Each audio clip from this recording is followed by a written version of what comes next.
जय जगन्नाथ पिलाने तुम मो यूट्यूब चैनल लिपु क्लासेस को स्वागत। आशा करुँच पिलाने समस्ते भलरे थिबो। तो पिलाने आज आम देखिए कि आम +3 फर्स्ट सेमिस्टर कंपलसरी पेपर जैक रही एसी ओडिया।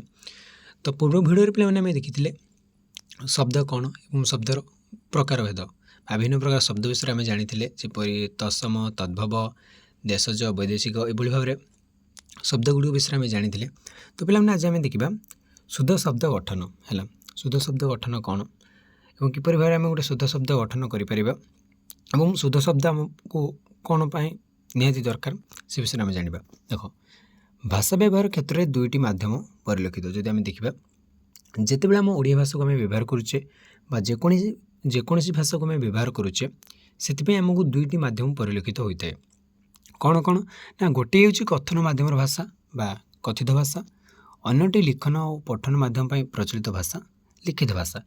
तो आम जदि कह जिते आम कथबार्तार भाषा व्यवहार करुचे आम कहे कथित भाषा और जिते आम लिखुचे पढ़ुचे से आम कौन व्यवहार करुचे ना लिखित भाषा। ये भाव में दुईटी भाषा को दुईटी भाषा को आम कौन व्यवहार क्षेत्र में व्यवहार करुचे गोटे कथित गोटे लिखित। शुद्ध कथन और शुद्ध लिखन भाषार शुद्धतार परिचयक जब आम देखा आम जब शुद्ध कह शुद्ध लिखा ताको आम कौन कह ना भाषार शुद्धतार परिचयक बोली कह। प्रत्येक भाषार निजस्व वैशिष्ट्य था भाई ओडिया भाषार स्वकीय वैशिष्ट्य रही। तो देख पिलाने से जो एथिरे कहला शुद्ध कथन और शुद्ध लिखन कौन पाई ना जिते आम देखा जब आम शुद्ध जल पीवा बा शुद्ध पानी पीवा बा शुद्ध खाद्य खाइबा ताहले आमको कौन कौन रोग कि कौन असुविधा मोर हेब ना। जदि आम अशुद्ध खाद्य बा अशुद्ध पानी पीवा ताहले आमको कौन विभिन्न प्रकार रोग होता है। तो से भाव में जिते आम शुद्ध शब्द व्यवहार करवा शुद्ध लिखन करवा ताहले आमर किछि भूल भाल हेब ना बा किछि असुविधा आमर हेब ना। से आमको शुद्ध शब्द लिखन बा शुद्ध शब्द कथन कहबार आवश्यकता रही। तो से भाव में अनेक भाषार शुद्ध शब्द बा निर्दिष्ट कि वैशिष्ट्य रही निज भाषार से भाव में ओडिया भाषार कि वैशिष्ट्य रही। ओडिया भाषार वर्णमाला यार वर्णनागत शुद्धता और यार उपयुक्त उपयोग जनित शुद्ध वाक्य विन्यास इत्यादि यार गौरव रक्षा करिछि। तो जेपरि भाव में अलग भाषा जमी वर्णमाला रही वर्णनागत शुद्धता रही उपयुक्त कौन वाक्य विन्यास रही शुद्ध वाक्य विन्यास से भाव में ओडिया भाषार आमर रही। तो जहाँकि आम ओडिया भाषा कौन गोटे तार गोटे गौरवटा रक्षा कर साहाय्य करिछि। ओडिया भाषार कथित रूप और लिखित रूप में केतेक असमता लक्ष्य कर जाए। जमी आम कहले दुईटा भाषा को व्यवहार दुईटा माध्यम रही भाषा व्यवहार जमी कथित और लिखित। तो सेमती किसी असमताटा लक्ष्य कर जाए आम ओडिया भाषार। कथन समय आम दीर्घ वर्ण प्रति सचेतन हो ह्रस्व और दीर्घ वर्ण तथा ह्रस्वईकार दीर्घईकार ह्रस्वकार दीर्घकार थी शब्द लिखन काल में सचेतन होगा आमको पड़ता है। कौटे दीर्घ हम कौटे ह्रस्व हम है कौटे दीर्घ ही हम कौटे ह्रस्व ही हम। तो ये विषय में आमको ध्यान देवाक पड़ता है। मात्र यह नहेले शब्दगत पार्थक्य जना पड़े ना। जदि एगुड़ी आम व्यवहार न करवा ताहले आमर शब्दगत पार्थक्यटा जना पड़े ना। जमी देखिए आम कूल देख यहाँ आमर कौन है ह्रस्व तो कूल यार अर्थ कौन ना पिला माने वंश अर्थवाचक भाव में होता है। जदि आम कूल लिखा चाहूचे है जदि गोटे वंश अर्थवाचक आम बुझे चाहूँचे कूल लिखा चाहूचे ताहले आम ये भाव लिखा पड़ो। जदि आम दीर्घ करदे ताहले कहे से तीर तीर अर्थवाचक भाव में से व्यवहृत हो। तो से आम ओडिया भाषा आम कौन ह्रस्व दीर्घ ह्रस्व दीर्घ एगुड़ी को ध्यान सहित व्यवहार करने को पड़ो। जदि गोटे वर्ण बा जमी दीर्घ बा ह्रस्व ये जदि किसी परिवर्तन है ताले कौन टोटाल से शब्दर अर्थटा अलग हो। तो से आम जिते लिखुचे आम शुद्ध शब्द लिखा चेष्टा करवा। आम चेष्टा करुवा तीर अर्थबोधक लिखापी आम लिखे मध्यकर कूल जब आम ह्रस्व देदेले ताले से टोटाली चेंज हो। तो से आमको ध्यान सहित लिखा पड़ो। तेणु वर्णनागत शुद्धता प्रति ध्यान नदेले अर्थ प्रतीतिर विकल परिस्थिति सृष्टि हुए। जबरी मुझे कहली आम वंश लिखा चेष्टा करुवा आम लिखिदेवा दीर्घ आम तीर लिखुवा बदले आम लिखिदेवा ह्रस्व एमती हेब ना। आमको ध्यान देवाक पड़ो। ତ ଶବ୍ଦଗୁଡ଼ିକର ସୁନିୟନ୍ତ୍ରିତ ଓ ସୁସମାନ୍ୱିତ ଅର୍ଥବାଚକର ସଂଯୋଗରେ ଗଠିତ ହୋଇଥାଏ ବାକ୍ୟ। ଆମେ ଶବ୍ଦଗୁଡ଼ିକୁ ସୁନିୟନ୍ତ୍ରିତ କରିବା ଏବଂ ତାକୁ ସୁସମାନ୍ୱିତ ଯଦି କରିବା ତାହେଲେ ସେଥିରେ ଆମର ଗୋଟେ ବାକ୍ୟଟିଏ ଗଠିତ ହୋଇଥାଏ।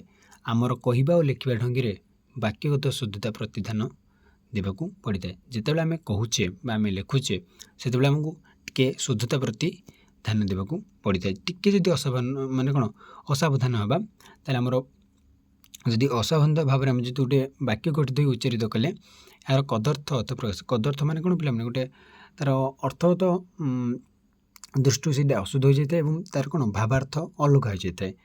ପୁଣି ଶବ୍ଦ କହିବା ଓ ଲେଖିବା ସମୟରେ ସାବଧାନ ହେବା ନିହାତି ଜରୁରୀ। ଦେଖ ଜଣେ କହିଲେ ରାମଙ୍କ ବାଣ କୋଳି ସୁଟାଣ ହେଲା।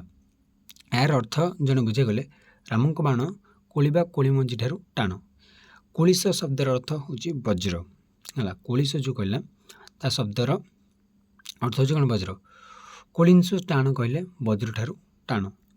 ତ କୌଣସି ଟାଣକୁ ଅଲଗା କରି କୋଳି ସୁଟାଣ ଉଚ୍ଚାରଣ ହେତୁ ସୁନ୍ଦର ଅର୍ଥଟି କଦର୍ଥ ହୋଇଗଲା। ତ ଏଇଟା ଆମକୁ କହିବେ ନା ତ କୋଳି ସୁଟାଣ ତାକୁ ଯଦି ଆମେ ଅଲଗା କରି କହୁଛେ କୋଳି ସୁଟାଣ ତ ଏଇଟା କ'ଣ ଅର୍ଥଟି କ'ଣ ଟିକେ କଦର୍ଥ ହୋଇଯାଇଛି। ବୁଝିଛ ନା ପିଲାମାନେ। କୋଳି ସୁଟାଣ ବୋଲି ଆମେ କହିଲେ ତ ଯେଉଁ କୋଳି ସୁଟାଣଟାକୁ ଅଲଗା କରି କହିଛି ତାହେଲେ ଏଥିରେ କ'ଣ ଗୋଟେ କଦର୍ଥ ବୋଲି ଲାଗୁଛି। ତ ଆଉ ଗୋଟେ ଦେଖିବା ଜଣେ ଶବ୍ଦକୁ ଲଗାଇ ଲଗାଇ କହିଲେ ତତେ ତକିଲିଫ ହେଲା। ତତେ ତକିଲିଫ ମୋତେ ତକିଲିଫ। ତ ଦେଖ ଏଇଠି କ'ଣ ହେଇଛି ନା ଏଇଟା ଶବ୍ଦ ଗୁଡ଼ିକ କ'ଣ ସେ ପୁରା ଲଗେଇ ଲଗେଇ କହିଦେଇଛନ୍ତି କିନ୍ତୁ ଏଥିରେ କ'ଣ କୌଣସି ଅର୍ଥ ଆସୁନାହିଁ। ତତେ ତକଲିଫ ମୋତେ ତକଲିଫ ମାନେ କ'ଣ ଆମେ ଯେତେବେଳେ ଲଗେଇ କହିଦେଉଛେ ଆର କିଛି ମଧ୍ୟ ଅର୍ଥ ଆସୁନାହିଁ। ଯଦି ଆମେ ଏଥିରେ ଆମେ ତାକୁ ଯଦି ଛାଡ଼ି ଛାଡ଼ି କହିବା ତତେ ତକଲିଫ ମୋତେ ତକଲିଫ କହିଲେ ଆମର ଅର୍ଥ କିଛି ବୁଝା ପଡ଼ନ୍ତା। ହଁ ତତେ ଅସୁବିଧା ହେଉଛି ମୋତେ ମଧ୍ୟ ଅସୁବିଧା ହେଉଛି ବୋଲି ଆମେ ବୁଝିବା। ତ ଏଇଭଳି ଭାବରେ ଆମକୁ ଯେତେବେଳେ ଆମେ କହୁଛେ ବା ଯେତେବେଳେ ଆମେ ଲେଖୁଛେ ଧ୍ୟାନ ଦେବାକୁ ପଡ଼ିବ। ତ ଦେଖିବା ଆମେ କ'ଣ କ'ଣ ସବୁ ଅସୁବିଧା ରହିଛି। ବନାନଗତ ଅଶୁଦ୍ଧତା ହେଲା। ଓଡ଼ିଆ ଭାଷାରେ ବ୍ୟାପକ ଶବ୍ଦ ସମ୍ପଦ ରହିଛି। ବହୁତ ଗୁଡ଼ିଏ ଶବ୍ଦ ସମ୍ପଦ ରହିଛି ପିଲାମାନେ। ଆମେ ଓଡ଼ିଆ ଭାଷାର ଶବ୍ଦ ବିଷୟରେ ଆମ ପାଖରେ ଏବେ ବି ମଧ୍ୟ ଏତେ ଜ୍ଞାନ ନାହିଁ କିନ୍ତୁ ଅନେକ ଗୁଡ଼ିଏ ଶବ୍ଦ ରହିଛି। ଏହାର ପ୍ରତିଟି ଶବ୍ଦର ସ୍ୱତନ୍ତ୍ର ବନାନ ରହିଛି। ବନାନଜନିତ ଅଶୁଦ୍ଧତା ରହିଲେ ଶବ୍ଦର ଅର୍ଥଟା ବଦଳିଯାଏ। ଯଥା ବିଷ୍ଣୁପଦ ବିଷ୍ଣୁପଦୀ। ଦେଖ ବିଷ୍ଣୁପଦ ବୋଲେ କ'ଣ ନା ଆକାଶ ଏବଂ ପଦ୍ମକୁ ବୁଝାଏ। ବିଷ୍ଣୁପଦୀ ଗଲେ ଗଙ୍ଗା ଉଭୟ ଶବ୍ଦରେ କେବଳ ଇ କାରର ପ୍ରଭେଦ। ଏଥିପାଇଁ ଉଭୟ ଶବ୍ଦର ଅର୍ଥଗତ ପାର୍ଥକ୍ୟ ପରିଲକ୍ଷିତ ହୁଏ। ଦେଖ ଆମେ ଯଦି ବିଷ୍ଣୁପଦ କହିବା ତାହେଲେ ତାକୁ ଆମେ କ'ଣ ବୁଝିବା ଆକାଶ ବୋଲି ବୁଝିବା ବା ପଦ୍ମ ବୋଲି ବୁଝିବା। ଯଦି ଆମେ ବିଷ୍ଣୁପଦୀ କହିବା ତାହେଲେ କ'ଣ ବୁଝିବା ଆମେ ଗଙ୍ଗା। ଏଥିରେ କ'ଣ ହେଉଛି ନା ଯେତେବେଳେ ଇ କାରଟା ଏପଟ ସେପଟ ହେଉଛି ତାହେଲେ କ'ଣ ଅର୍ଥଗତ ମଧ୍ୟ ଆମର କ'ଣ ସବୁ ପରିବର୍ତ୍ତନ ହେଉଛି। ତାହେଲେ ଆମକୁ କ'ଣ ବନାନଗତ ଦୃଷ୍ଟିରୁ ମଧ୍ୟ କ'ଣ ଆମକୁ ଶୁଦ୍ଧ ଶବ୍ଦ ଲେଖିବାକୁ ପଡ଼ିବ। ଗୋଟେ ଆମେ ଇକାର ଦେବା ଗୋଟେ ଇକାର ଆମେ ଦେବାନି।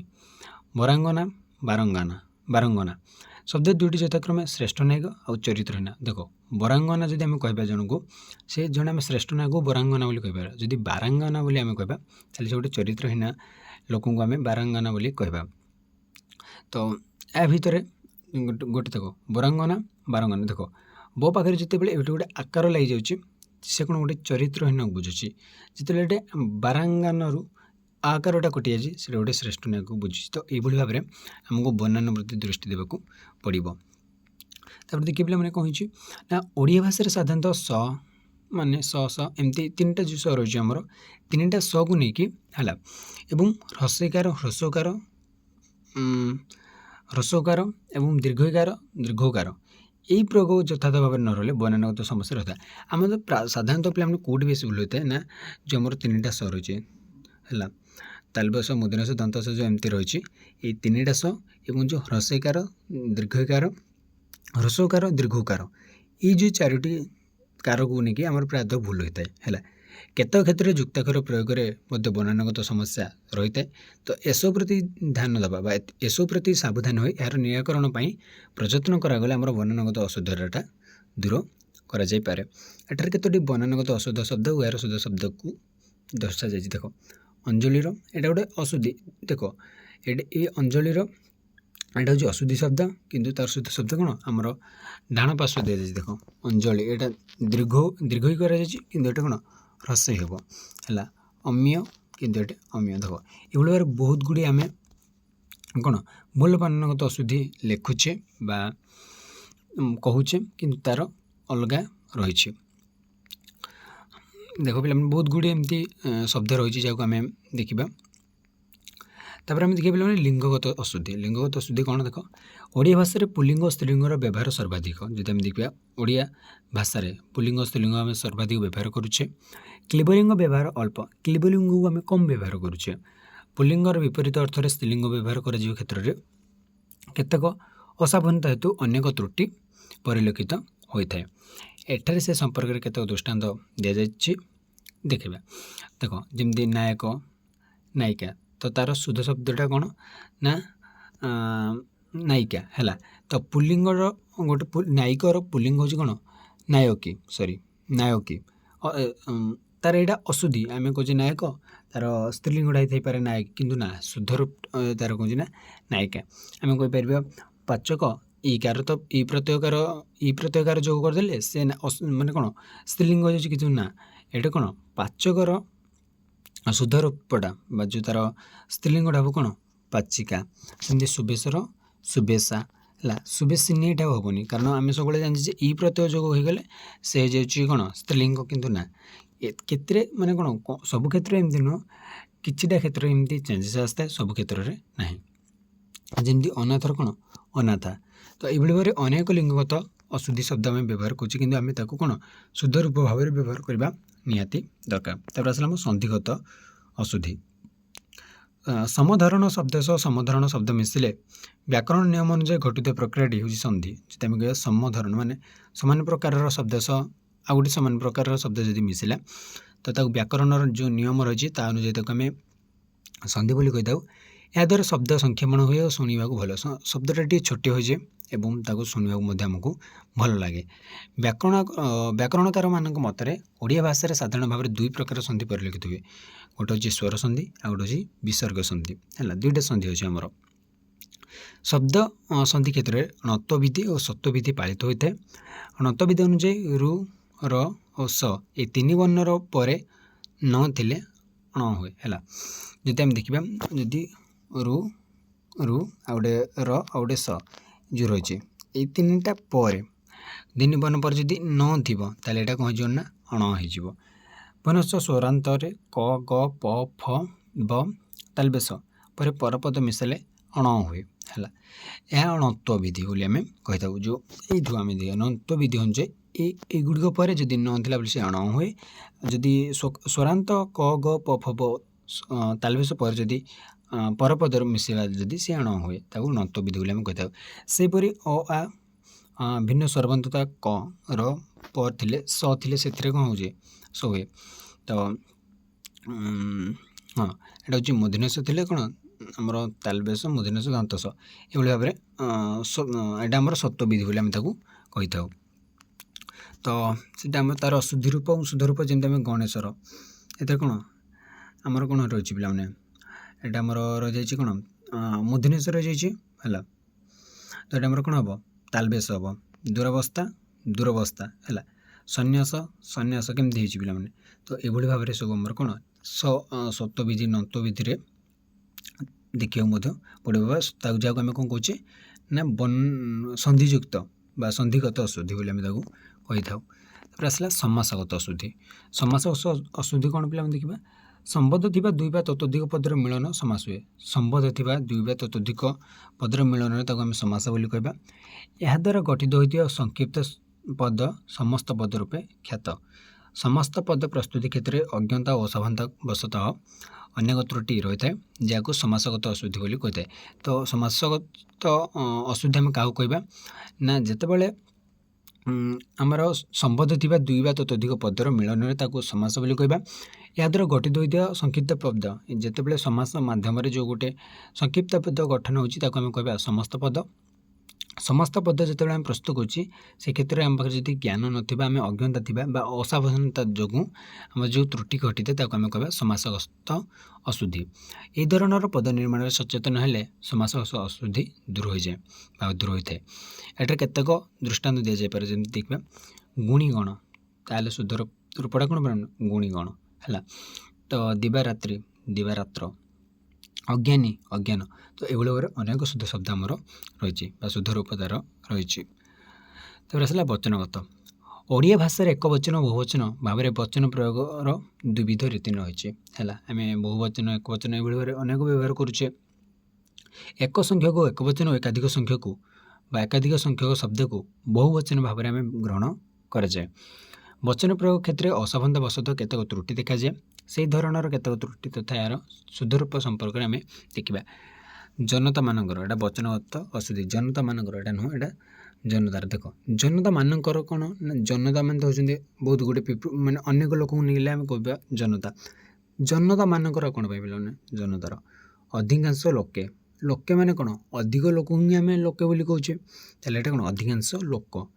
ସବୁ ଲୋକମାନେ, ସବୁ ଲୋକ କହିବା ନହେଲେ ଲୋକମାନେ କହିବା। ସବୁ ଲୋକମାନେ କ'ଣ ସେଇ ଗୋଟେ ଗ୍ରୁପ ହିଁ ବୁଝିବ। ବନ୍ଧୁବର୍ଗ ମାନେ, ବନ୍ଧୁବର୍ଗ କହିଦେଲେ ମାନେ ଟୋଟାଲି ଜାଣିବା ଯେ ଯେତେକ ସବୁ ଆମ ରିଲେଟିଭ୍ ଅଛନ୍ତି ସମସ୍ତଙ୍କୁ ବୁଝେଇଲା। କିନ୍ତୁ ବନ୍ଧୁବର୍ଗ ମାନେ ସେମିତି ନୁହେଁ, ବନ୍ଧୁମାନେ କିମ୍ବା ବନ୍ଧୁବର୍ଗ ବୋଲି ଆମେ ଏମିତି କହିପାରିବା। ତ ଆମେ ଆକୁ ବଚନଗତ ଅଶୁଦ୍ଧି ବୋଲି ଆମେ କହିପାରିବା। କାରଣ ଦେଖ ଜନତାମାନଙ୍କର ହେଉଛି ଗୋଟେ ବହୁବଚନ, ସେମିତି ସେଇଟା ହେଉଛି ତା'ର ଅଶୁଦ୍ଧି, ବଚନଗତ ଅଶୁଦ୍ଧି।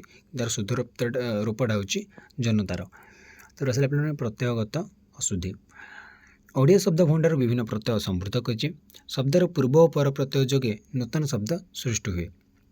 ପୂର୍ବ ଓ ପର ପ୍ରତ୍ୟୟ ଯୋଗୁଁ ଗୋଟେ ଆମର ନୂତନ ଶବ୍ଦ ସୃଷ୍ଟି ହୋଇଥାଏ। ଧାତୁ ପରବର୍ତ୍ତୀ ଶବ୍ଦ ପ୍ରତ୍ୟୟକୁ କୃଦନ୍ତ ଓ ଶବ୍ଦ ପରବର୍ତ୍ତୀ ଶବ୍ଦ ପ୍ରତ୍ୟୟକୁ ତଦ୍ଧିତ କୁହାଯାଏ। ତଦ୍ଧିତ କାହାକୁ କୁହାଯାଏ? ଧାତୁର ପରେ ଯେଉଁ ଶବ୍ଦଟା ପ୍ରତ୍ୟୟ ହୁଏ ତାକୁ ଆମେ କହିବା କୃଦନ୍ତ।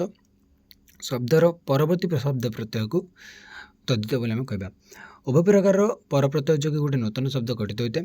କେଉଁ ଶବ୍ଦ ପରେ କେଉଁ ପ୍ରତ୍ୟୟ ରହିଲେ ତା ଅଶୁଦ୍ଧ ହୁଏ ଓ ସେଗୁଡ଼ିକ ଶୁଦ୍ଧ ଶବ୍ଦ କ'ଣ ଦେଖିବା। ଆମେ ତଳେ ଦେଇଛି କେତୋଟି। ଦେଖ ଅସ୍ତମାନ ଏଇଟା ହେଉଛି କୃଦନ୍ତଗତ। କୃଦନ୍ତ ମାନେ କ'ଣ ପିଲାମାନେ ନା ଧାତୁ ପରବର୍ତ୍ତୀ। ଅସ୍ତମାନ ତା'ର ଶୁଦ୍ଧତାଟା ହେଉଛି ଅସ୍ଥାୟମାନ। ଗୃହୀତା ତା'ର ଶୁଦ୍ଧତାଟା ହେଉଛି ପିଲାମାନେ କ'ଣ ଗ୍ରହୀତା। ସନ୍ଧାନ ତା'ର ଶୁଦ୍ଧ ଶବ୍ଦ ହେଉଛି ସନ୍ଧାନ। ତ ଏଭଳି ଭାବରେ କେତୋଟି କୃଦନ୍ତଗତ ଏବଂ ତଦ୍ଧିତ ଦେଖିବେ। ଯେମିତି ଦାସରଥୀ ଏଇଟା ହେଉଛି ତା'ର ଦାସରଥୀ ହେଉଛି ଶୁଦ୍ଧ ଶବ୍ଦ ଦେଖିଲେ। ରାବେଣୀ ରାବଣୀ। ଅଧୀନସ୍ଥ ତା'ର ଶୁଦ୍ଧ ରୂପ ହେଉଛି ଅଧୀନ।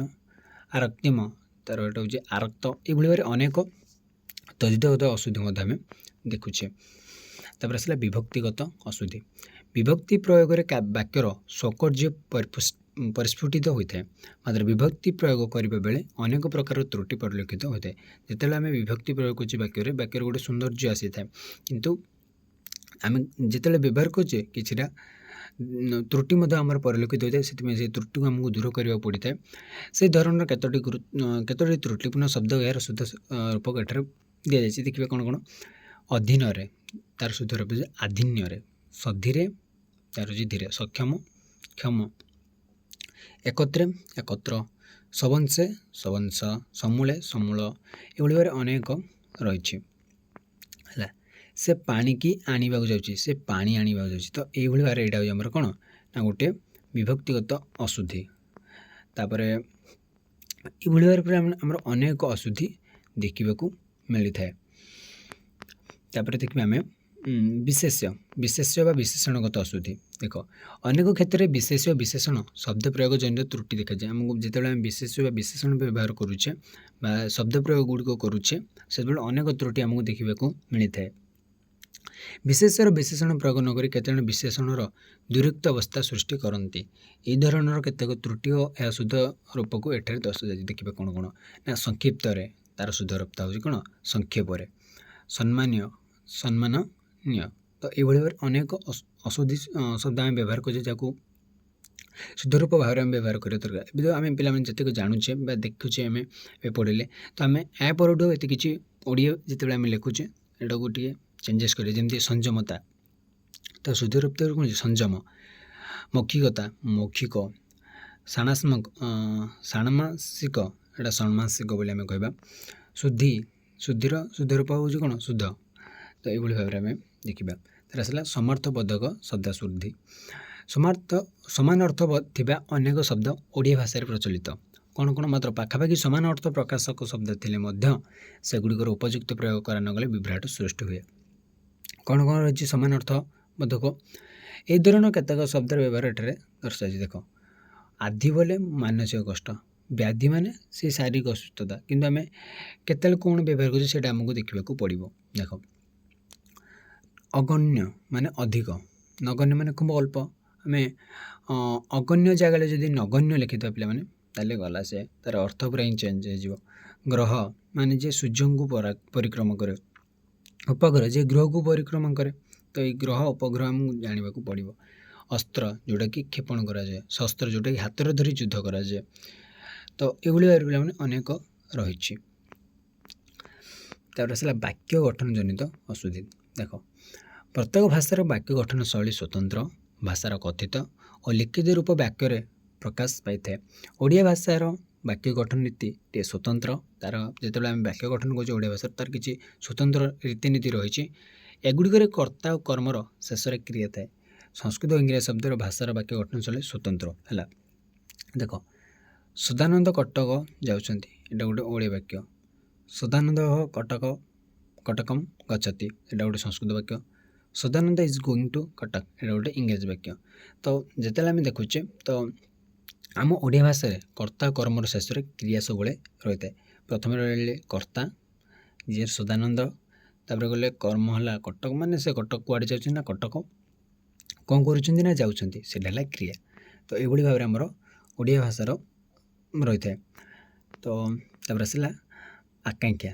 ଯେତେବେଳେ ଆମେ ଗୋଟେ ଶୁଦ୍ଧ ବାକ୍ୟ ପାଇଁ ବ୍ୟବହାର କର, ମାନେ ଆକାଂକ୍ଷା, ଯୋଗ୍ୟତା, ଆଶତିଥି ରହିଥିବା ତିନୋଟି ଦରକାର ବୋଲି ଗୋଟେ ଶୁଦ୍ଧ ଶବ୍ଦରେ ବା ଗୋଟେ ଶୁଦ୍ଧ ବାକ୍ୟରେ ଆମେ ଯେତେବେଳେ ଗୋଟେ ଶୁଦ୍ଧ ବାକ୍ୟ ଲେଖିବାକୁ ଚାହୁଁଛେ, ଆମକୁ ଏଇ ତିନିଟା ନିହାତି ଦରକାର: ଆକାଂକ୍ଷା, ଯୋଗ୍ୟତା, ଆଶତି। ଗୋଟେ ବାକ୍ୟରେ ବାକ୍ୟର ଗୋଟିଏ ପଦ ଅନ୍ୟ ପଦର ଅର୍ଥବୋଧକତା ଆଣିବା ପାଇଁ ଅପେକ୍ଷା ହେଉଛି ଆଶଙ୍କା, ବା ଯଦି ଗୋଟେ ବାକ୍ୟର ଗୋଟେ ପଦ ଅନ୍ୟ ପଦର ଅର୍ଥବୋଧକତା ପାଇଁ ଯଦି ଅପେକ୍ଷା କରିଲା, ତାହେଲେ ତାକୁ ଆମେ କହିବା ଆକାଂକ୍ଷା। ଦେଖ, 10ଟା ବାଜିବାରୁ ବାବୁ ଡ୍ୟାସ୍, ତାହେଲେ ଦେଖ ପିଲାମାନେ ଡଟ୍ ଡଟ୍ ଡଟ୍, ଯଦି ଏଇଠି ଡଟ୍ ଡଟ୍ ଡଟ୍ ଆମେ କିଛି ବୁଝିପାରିଲାନି, ବାକ୍ୟଟା ଏଠି କ'ଣ ଟିକେ ଅଟକିଗଲା। କିନ୍ତୁ 10ଟା ବାଜିବାରୁ ବାବୁ ଅଫିସ୍ ବାହାରିଗଲେ, ବାକ୍ୟଟା କ'ଣ ହେଇଗଲା, ପୁରା କମ୍ପ୍ଲିଟ୍ ହେଇଗଲା। ତାହେଲେ କ'ଣ ହେଲା ନା, ଯେଉଁ ଅଫିସ୍ ବାହାରିଲେ, ଏଇ ଯେଉଁ ଅନ୍ୟ ପଦଟା, ଏଇଟା ହିଁ କ'ଣ କଲା ନା, ତା'ର ଅର୍ଥବୋଧକତା ଆଣିବା ପାଇଁ ଅପେକ୍ଷା କଲା, କିଏ ନା ଅଫିସ୍ ବାହାରିଗଲେ। ତ ତାକୁ ହିଁ ଆମେ କହିବା ବାକ୍ୟର ଆକାଂକ୍ଷା। ମାନେ ଯଦି ଅନ୍ୟ ପଦ ପାଇଁ ଯଦି ଅପେକ୍ଷା କଲା, ତାହେଲେ ତାକୁ ଆମେ କ'ଣ କହିବା ନା ଆକାଂକ୍ଷା। ମେଘ ଆସିବାରୁ ଡଟ୍ ଡଟ୍ ଡଟ୍ ବା ଡ୍ୟାସ୍, ଆମେ କିଛି ବୁଝିପାରିଲେନି। ମେଘ ଆସିବାରୁ ଯେଉଁ ଅଂଶଟା କ'ଣ ନା, ହଳିଆ ହଳ ଫିଟାଇ ଦେଲା, ଯେଉଁ ଏଇ ଅଂଶଟି ଯଦି ଆମେ ଲଗେଇଦେବା, ତାହେଲେ ବାକ୍ୟଟା କମ୍ପ୍ଲିଟ୍ ହେଇଯାଉଛି। ମେଘ ଆସିବାରୁ ହଳିଆ ହଳଟି ଫିଟାଇ ଦେଲା, ତାହେଲେ ଗୋଟେ ପୂର୍ଣ୍ଣ ବାକ୍ୟ ହେଲା। ତ ଏଇ ଯେଉଁ ଅଂଶଟି କାହା ଉପରେ ନିର୍ଭର କଲା ନା, ମେଘ ଆସିବାରୁ ଅଂଶଟା ଉପରେ ନିର୍ଭର କଲା। ତାହେଲେ ଯଦି ଗୋଟିଏ ବାକ୍ୟଟାକୁ କମ୍ପ୍ଲିଟ୍ ହେବା ପାଇଁ ଯଦି ଆଉ ଗୋଟେ ପଦଟା ଉପରେ ଗୋଟିଏ ପଦ ନିର୍ଭର କରୁଛି ବା ତାକୁ ଅପେକ୍ଷା କରୁଛି, ତାକୁ ଆମେ କହିବା ଆକାଂକ୍ଷା। ଯୋଗ୍ୟତା କ'ଣ ନା, ବାକ୍ୟସ୍ଥିତ ପଦଗୁଡ଼ିକର ପାରସ୍ପରିକ ସମ୍ବନ୍ଧ ରକ୍ଷାର ଉପଯୁକ୍ତ ଅର୍ଥ ପ୍ରକାଶଗତ ଦକ୍ଷତା ହେଉଛି ଯୋଗ୍ୟତା। ଦେଖିବେ କ'ଣ ଗୋଟେ ଅର୍ଥ ପ୍ରକାଶଗତ ଦକ୍ଷତା। ଦେଖ, ଆମ ବଳଦ ଭଲ ତବଲା ବଜାଏ। ଦେଖ ପିଲାମାନେ, ବଳଦ ପକ୍ଷରେ ତବଲା ବାଦନ ଅସମ୍ଭବ, ତେଣୁ ଏହା ପୂର୍ଣ୍ଣ ବାକ୍ୟ ହେଲେ ମଧ୍ୟ ଏହାର ଯୋଗ୍ୟତା ନାହିଁ। ତାହେଲେ ଆମେ ଗୋଟେ ବାକ୍ୟ ବୋଲି କହିପାରିବା ନାହିଁ, କାରଣ ଆମ ପିଲାମାନେ ବଳଦ କେବେ ତବଲା ବଜାଏ।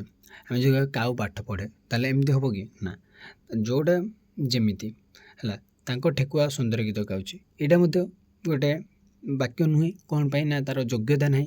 କାରଣ ଠେକୁଆର ଯୋଗ୍ୟତା ଅଛି ପିଲାମାନେ ସେ ସୁନ୍ଦର ଗୀତ ଗାଇପାରିବ ନା। ତ ଯୋଗ୍ୟତା ଏବଂ ଆକାଂକ୍ଷା ଏ ଦୁଇଟା ନିହାତି ଦରକାର। ତ ଆଶତି, ବାକ୍ୟ ଶବ୍ଦ ସଂଯୋଜନରେ କ୍ରମଶଃ ଯାଉଛି ଆଶତି, କ୍ରମଶଃ ହେଲା। ଶବ୍ଦଗୁଡ଼ିକର ଉପଯୁକ୍ତ ସ୍ଥାନରେ ନ ରହିଲେ ଏହାଦ୍ୱାରା ଉପଯୁକ୍ତ ଅର୍ଥ ପ୍ରକାଶ, ଶବ୍ଦଗୁଡ଼ିକୁ ଯଦି ଏପଟ ସେପଟ କରିଦେଲେ, ତାହେଲେ ସେ ଗଲା। ଶବ୍ଦଗୁଡ଼ିକୁ କ'ଣ ଉପଯୁକ୍ତ ସ୍ଥାନରେ ଯଦି ଆମେ ନ ରଖିବା, ତାହେଲେ ତା'ର କ'ଣ ଉପଯୁକ୍ତ ଅର୍ଥ ପ୍ରକାଶ ପାଇବ ନାହିଁ। ଯେମିତି ସନ୍ତାନମାନେ ନୂତନ ଅଷ୍ଟମୀରେ ବସ୍ତ୍ର କରନ୍ତି ପଢ଼ୁଆଁ ଜ୍ୟେଷ୍ଠ ଘରର। କ'ଣ ଅଛି ପିଲାମାନେ, କିଛି ନାହିଁ, ଆମେ କିଛି ବି ହିଁ ବୁଝିପାରୁନି। ସନ୍ତାନମାନେ ନୂତନ ଅଷ୍ଟମୀରେ ବସ୍ତ୍ର କରନ୍ତି ପଢ଼ୁଆଁ ଜ୍ୟେଷ୍ଠ ଘରର ନା। ଯଦି ଆମେ ଶବ୍ଦଟିକୁ ଟିକେ ବା ଶବ୍ଦର ଯେଉଁ ରହିଛି ଶବ୍ଦଗୁଡ଼ିକ ବାକ୍ୟର, ଯଦି ତାକୁ ଆମେ ଭଲ ଭାବରେ ଟିକେ ସଜାଡ଼ି ଦେବା ଶବ୍ଦଗୁଡ଼ିକୁ, ତାହେଲେ ବହୁତ ସୁନ୍ଦର ବାକ୍ୟଟି। ଘରର ଜ୍ୟେଷ୍ଠ ସନ୍ତାନମାନେ ପଢ଼ୁଆଁ ଅଷ୍ଟମୀରେ ନୂତନ ବସ୍ତ୍ର ପରିଧାନ କରନ୍ତି। ଦେଖ, ଏଇ ଲାଇନ୍ଟା ହେଲା, ଏଇ ଲାଇନ୍ଟା ତୁମେ ପଢ଼ ଏବଂ ଏଇ ଲାଇନ୍ଟା ତୁମେ ପଢ଼। ଦେଖ ଡିଫରେନ୍ସ କ'ଣ। ସନ୍ତାନମାନେ ନୂତନ ଅଷ୍ଟମୀରେ ବସ୍ତ୍ର କରନ୍ତି ପଢ଼ୁଆଁ ଜ୍ୟେଷ୍ଠ ଘରର, କିନ୍ତୁ ଆମେ ଯଦି କହିବା ଘରର ଜ୍ୟେଷ୍ଠ ସନ୍ତାନମାନେ ପଢ଼ୁଆଁ ଅଷ୍ଟମୀରେ ନୂତନ ବସ୍ତ୍ର ପରିଧାନ କରନ୍ତି, ତାହେଲେ ଆମେ ବୁଝିପାରିଲେ ନା ଯେ ଘର ବଡ଼ ପୁଅମାନେ ଆମର ପଢ଼ୁଆଁ ଅଷ୍ଟମୀରେ ନୂଆ ନୂଆ ବସ୍ତ୍ର ପିନ୍ଧନ୍ତି।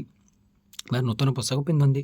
କିନ୍ତୁ ଏଇଠି କ'ଣ ଆମେ କିଛି ହିଁ ବୁଝିପାରୁନେ, ତାହେଲେ ଏଇଟା ଗୋଟେ କ'ଣ ଅଶୁଦ୍ଧ ବାକ୍ୟ, ଏଇଟା ହେଉଛି ଗୋଟେ କ'ଣ ଶୁଦ୍ଧ ବାକ୍ୟ। ତାହେଲେ ଏଇଟା ହେଉଛି କ'ଣ ଆସତି, ଏଇଟା ହେଉଛି ବାକ୍ୟର ଆସତି। ଯଦି ଏଇଟା ନଥିବ ତାହେଲେ କିଛି ତା'ର ମାନେ ନାହିଁ। ତ ଏଭଳି ଭାବରେ ଆମେ ଦେଖିଲେ ପିଲାମାନେ। ଆଉ ଗୋଟେ, ଛାତ୍ରମାନେ ଏଠାରେ କାହିଁକି ଏକତ୍ରିତ ହେଉଛନ୍ତି, ତ ଆମେ ଏଇଟା ଗୋଟେ ତା'ର କିଛିଟା ତ୍ରୁଟିପୂର୍ଣ୍ଣ ବାକ୍ୟ ବା ତା'ର ଶୁଦ୍ଧ ବିନ୍ୟାସ ଦେଖିଲେ ଆମେ। ଛାତ୍ରମାନେ ଏଠାରେ କାହିଁକି ଏକତ୍ରିତ ହେଉଛନ୍ତି, ମାନେ ଏକତ୍ରିତଟା ତା'ର ଶୁଦ୍ଧ ବାକ୍ୟ ହେଉଛି ଏକତ୍ର ବା ଶୁଦ୍ଧ ଶବ୍ଦଟା। ଏଭଳି ଭାବରେ ଅନେକ ରହିଛି ପିଲାମାନେ। ତାପରେ ଆମେ ଦେଖିବା ଏକପଦୀକରଣ ହେଲା। ମିତମ ଚ ସାରମ ଚ ବଚହି ବାଗ୍ମିତା। ତ ଏଇ ନ୍ୟାୟରେ ଅଳ୍ପ ସାର କଥା ହେଉଛି ବାଗ୍ମିତା। ଗୁଡ଼ାଏ ଏଣୁ ତେଣୁ କଥା କହିଲେ କଥା ଲମ୍ବେ, ମାତ୍ର ଭଲ ଲାଗେ ନାହିଁ। ଏକପଦୀକରଣ କ'ଣ ପିଲାମାନେ ଦେଖିବା। ଆମେ ଅନେକ ଗୁଡ଼ିଏ କଥା କହୁଛେ ବା ଏଣୁ ତେଣୁ କଥା କହୁଛେ, ଯାହାଫଳରେ କଥାଟା ଲମ୍ବୁଛି କିନ୍ତୁ ସେଇଟା ଭଲ ଲାଗେ ନାହିଁ। ତେଣୁ ଶବ୍ଦକୁ ସଂକ୍ଷେପ କରି କହିଲେ ତାର ଅଯଥା ଲମ୍ବା କଥନକୁ ହ୍ରାସ କରେ। ଗୁଡ଼ାଏ ଶବ୍ଦ କହିବା ଅପେକ୍ଷା ଶବ୍ଦ ସଂକ୍ଷେପ କରି କଥା କୁହାଯାଇପାରେ। ଯଥା ଜାୟ ଓ ପତି ସ୍ଥାନରେ ଆମେ ଦମ୍ପତି ବୋଲି କହିପାରିବା। ଏହାକୁ ଏକପଦୀକରଣ ବୋଲି କହିପାରିବା। ମାନେ ଶବ୍ଦଟାକୁ ସଂକ୍ଷେପଣ କରି କହିଲେ ସେଇଟା ଆମକୁ ବହୁତ କହିବାକୁ ଭଲ ଲାଗେ ଏବଂ ଶୁଣିବାକୁ ମଧ୍ୟ ଭଲ ଲାଗେ ଏବଂ କଥାଟା ଏତେ ଲମ୍ବେ ନାହିଁ। ଏଠାରେ କେତୋଟି ଦୃଷ୍ଟାନ୍ତ ଦିଆଯାଇଛି ଦେଖ। ଜାଣିବାର ଇଚ୍ଛା କ'ଣ, ଜିଜ୍ଞାସା, ଅନୁସନ୍ଧାନ କରିବାର ଇଚ୍ଛା, ଅନୁସନ୍ଧିତ୍ସା। ଆମେ ତାକୁ କହିବା ଅନୁସନ୍ଧାନ କରିବାର ଇଚ୍ଛା ଅଛି, ଅନୁସନ୍ଧିତ୍ସା ବୋଲି ଆମେ ଡାଇରେକ୍ଟ ଲେଖିପାରିବା। ପିଇବାର ଇଚ୍ଛା, ପିପାସା ବୋଲି ଆମେ ଲେଖିପାରିବା। ମୁକ୍ତି ପାଇବାର ଇଚ୍ଛାକୁ ଆମେ ମୁମୁକ୍ଷା ବୋଲି କହିପାରିବା। ସହିବାର ଇଚ୍ଛା, ତିତିକ୍ଷା। ବିଷ୍ଣୁଙ୍କର ଉପାସକ ବୈଷ୍ଣବ, ବ୍ରହ୍ମଙ୍କର ଉପାସକ ବ୍ରାହ୍ମ ବୋଲି ଆମେ ଏମିତି ଲେଖିପାରିବା। ବୁଝିପାରିଲ ନା ପିଲାମାନେ। ଯାହାଫଳରେ କ'ଣ ଶୈବ ବୋଲି ଆମେ କହିଲେ ଆମେ ବୁଝିଦେବେ ଯେ ହଁ ଏ ଶିବଙ୍କର ଉପାସକ। ତାହେଲେ ଏଇ ଶିବଙ୍କର ଉପାସକ 8ଟି ରହିଛି। ଆମେ 2ଟି ମାନେ କ'ଣ ଶବ୍ଦରେ 2ଟି ଏଥିରେ ଆମେ କ'ଣ ବର୍ଣ୍ଣରେ ଆମେ ବ୍ୟବହାର କରିପାରିବା। ତ ଯେମିତି ଦର୍ଶନ ଶାସ୍ତ୍ରରେ ଯେ ପଣ୍ଡିତ ତାକୁ ଆମେ ଦାର୍ଶନିକ ବୋଲି କହୁଛେ। ଦାର୍ଶନିକ କହିଲେ ଆମେ ଜାଣିପାରୁ ଯେ ଦର୍ଶନ ଶାସ୍ତ୍ରରେ ପଣ୍ଡିତ। ଏଭଳି ଭାବରେ କ'ଣ ଆମର ଯେଉଁ କଥା ଗୁଡ଼ିକ ରହିଛି ତ ସେଇଟା ଟିକେ କମିଯାଏ। ତ ତାର ଆସିଲା ସମଚାରିତ ଶବ୍ଦ। ଆମ ଭାଷାରେ ଅନେକ ଶବ୍ଦ ସମାନ ଭାବରେ ଉଚ୍ଚାରିତ ହୋଇନଥାନ୍ତି ବା ହୋଇଥାନ୍ତି। ମାତ୍ର ସମାନ ଭାବରେ ଉଚ୍ଚାରିତ ହୋଇଥିଲେ ମଧ୍ୟ ସେଗୁଡ଼ିକର ସମାନ ଅର୍ଥ ପ୍ରକାଶ କରନ୍ତି ନାହିଁ। ହେଲା, ଆମ ଯେଉଁ ଓଡ଼ିଆ ଭାଷା ରହିଛି ପିଲାମାନେ, ଅନେକ ଶବ୍ଦ ସମାନ ଭାବରେ ଉଚ୍ଚାରିତ ହୋଇଥାନ୍ତି, କିନ୍ତୁ ସମାନ ଭାବରେ ଉଚ୍ଚାରିତ ହେଲେ ମଧ୍ୟ ତାଙ୍କର ସମାନ ଅର୍ଥ ପ୍ରକାଶ କରନ୍ତି ନାହିଁ। ଏହି ଧରଣର ଶବ୍ଦଗୁଡ଼ିକୁ ସମଚାରିତ ଶବ୍ଦ ବୋଲି କୁହାଯାଏ। ଏହି ଧରଣର କେତୋଟି ଶବ୍ଦକୁ ଏଠାରେ ଦୃଷ୍ଟାନ୍ତ ସ୍ୱରୂପ ନିଆଯାଇପାରେ। ଦେଖିବା, ଅଂଶ, ଯାହାର ଅର୍ଥ ହେଉଛି କ'ଣ ଭାଗ, ଉପର ଅଂଶର। ତଳ ଅଂଶର ଭାଗ ମାନେ କ'ଣ ଅର୍ଥ ହେଉଛି କାନ୍ଧ। ତାହେଲେ ଆମେ ଯଦି ଆମେ ଚାହୁଁଛେ ଭାଗ ଲେଖିବା ବଦଳରେ ଆମେ ଯଦି ଗୋଟେ ଜାଗାରେ ଅଂଶ ଲେଖିଦେବା ଏବଂ ଆମେ ସେଇଟା ଏଇସହ କରିଦେବା ମାନେ ତଳେ ଯେଉଁ ଦେଇଛେ, ତାହେଲେ ବହୁତ ଭୁଲ ହେଇଯିବ। ସେମିତି ଅନିଳ, ଅନିଳ ଦେଖ, ହ୍ରସ୍ୱର ଅନିଳର ଅର୍ଥ ହେଉଛି ପବନ, ଆଉ ତଳ ଯେଉଁ ରହିଛି ଅନିଳ ବା ଦୀର୍ଘ ଅନିଳର ଅର୍ଥ ହେଉଛି ଯାହା ନୀଳ ନୁହେଁ। ତାହେଲେ ଏଇଟା ଆମେ ଯଦି ଆମେ ଚାହୁଁଥିବା ଯାହା ଅନିଳ ଲେଖିବା ବଦଳରେ ଯଦି ଆମେ ହ୍ରସ୍ୱ ଲେଖିଦେବା, ଏଇ ଅନିଳ ବଦଳରେ ଯଦି ଆମେ ହ୍ରସ୍ୱ ଅନିଳ ଲେଖିଦେବା, ତାହେଲେ ଆମେ ସେଇଟା କ'ଣ ବୁଝିବ ନା ପବନ ବୋଲି ବୁଝିବ। ବୁଝିପାରିଲ ନା ପିଲାମାନେ। ତ ଯେତେବେଳେ ଆମେ ଦେଖୁଛେ ଯେଉଁ ଶବ୍ଦକୁ ଆମେ ଲେଖୁଛେ ଟିକେ ଧ୍ୟାନ ଦେବା, ମାନେ କେଉଁ ଅର୍ଥ, ଯାହା ନୀଳ ନୁହେଁ ଲେଖୁଛେ ତ ଆମେ, ତାହେଲେ ଆମେ ଲେଖିଦେବା କ'ଣ ନା କ'ଣ ଦୀର୍ଘଇ। ଆମେ ଯଦି ହ୍ରସ୍ୱ ଅନିଳ ଲେଖିଦେବା ତା ବଦଳରେ ତା'ର ଅର୍ଥ ହେଇଯିବ କ'ଣ ନା ପବନ। ଏଭଳି ଭାବରେ ଅନେକ ସମଚାରିତ ଶବ୍ଦ ରହିଛି ଏବଂ ତା'ର ଅର୍ଥ ରହିଛି ତରଣୀ, ଯାହାର ଅର୍ଥ ହେଉଛି ସୂର୍ଯ୍ୟ, ଆଉ ଗୋଟେ ତରଣୀ ଅର୍ଥ ହେଉଛି ଡଙ୍ଗା, ନାଶ, ଧ୍ୱଂସ, ନାଶ ଧୂଆଁ ପତ୍ର ଗୁଣ୍ଡ ବୋଲି ଆମେ କହୁଛେ। ଏଭଳି ଭାବରେ ରହିଛି ଅନେକ ଗୁଡ଼ିଏ ସମଚାରିତ ଶବ୍ଦ ଏବଂ ତା'ର ଅର୍ଥ ରହିଛି ପିଲାମାନେ। ହେଲା, ତା'ର ଆସିଲା ବିପରୀତାର୍ଥବୋଧକ ଶବ୍ଦ। ଆମ ଭାଷାରେ ଅନେକ ଶବ୍ଦର ବିପରୀତ ଶବ୍ଦ ରହିଛି। ହେଲା, ଯେମିତି ଯଥା ଏକ, ଅନେକ, ଆକାଶ, ପାତାଳ ଇତ୍ୟାଦି। ତ ବିପରୀତ ପଦ ଶବ୍ଦ ନିମ୍ନ କାଳରେ ମୂଳ ପଦ ଅନୁରୂପ ବିପରୀତ ଶବ୍ଦ ଗଢ଼ାଯାଏ। ହେଲା, ଦେଖ ଯେମିତି ଆଗ, ପଛ, ଅନୁକୂଳ, ପ୍ରତିକୂଳ, ଅନୁରକ୍ତ, ବିରକ୍ତ, ଆଗ୍ରହ, ଅନାଗ୍ରହ। ଏଭଳି ଭାବରେ ଅନେକ ବିପରୀତ ଶବ୍ଦ ରହିଛି। ଏଥିରେ ସେମିତି କିଛି ନାହିଁ ପିଲାମାନେ, ଖାଲି ଟିକେ ତୁମେ ଏଗୁଡ଼ିକ ତୁମେ ଦେଖିନିଅ ଟିକେ। ତାର ଯଦି କିଛି ପରୀକ୍ଷାରେ ଆସିପାରେ ଚିହ୍ନାର ବିପରୀତ ବୋଧକ ଶବ୍ଦ କ'ଣ, ବା ନହେଲେ ଚିହ୍ନାର 2ଟି ଚିହ୍ନାର ଗୋଟେ ବିପରୀତ ଶବ୍ଦ ଲେଖ, ବା 2ଟା ଶବ୍ଦ ଦେଇଥିବ ଚିହ୍ନା ଆଉ ଗୁରୁର ବିପରୀତ ଶବ୍ଦ ଲେଖ। ତୁମେ ଲେଖିପାରିବ ଆରାମରେ। ଗୁରୁର ହେଉଛି ଲଘୁ, ଚିହ୍ନା ହେଉଛି ଅଚିହ୍ନା। ତ ଏଭଳି ଭାବରେ ଆମର ରହିଲା। ତାପରେ ଆମେ ପିଲାମାନେ ଦେଖିବା କି ରୂଢ଼ିର ଅର୍ଥ ଓ ଅବଗତି। ତ ଆମେ ପରବର୍ତ୍ତୀ କ୍ଲାସରେ ରୂଢ଼ି ବିଷୟରେ ଜାଣିବା ପିଲାମାନେ। ଆଜି ଆମେ ଜାଣିଲେ ଶୁଦ୍ଧ ଶବ୍ଦ କିପରି ଗଠନ କରିବା। ତ ଆଜି ଆମେ ପିଲାମାନେ କ୍ଲାସ୍ଟିକୁ ଏଇଠି ରଖୁଛି। ରହିଲି, ଜୟ ଜଗନ୍ନାଥ।